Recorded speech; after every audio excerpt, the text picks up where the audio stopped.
Aming lulutuin ay ang pagpahaba ng aming mga buhay. Kaya pansit mo more. Pansit lang ang makas.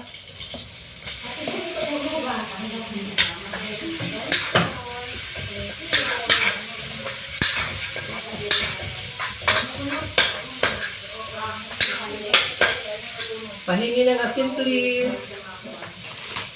Asin-asin.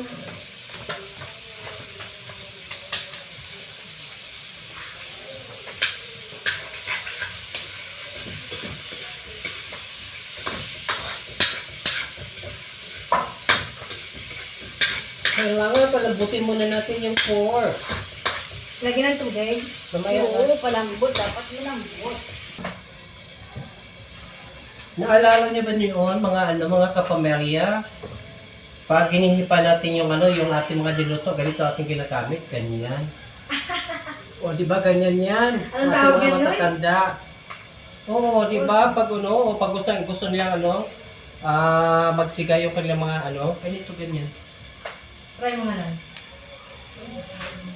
Isiga eh. Tambot, ayaw mo kasi ng artsan. Malambot yung cotton. Gusto mo malamot, hindi palambutin natin. Ayan. Para kami. Okay.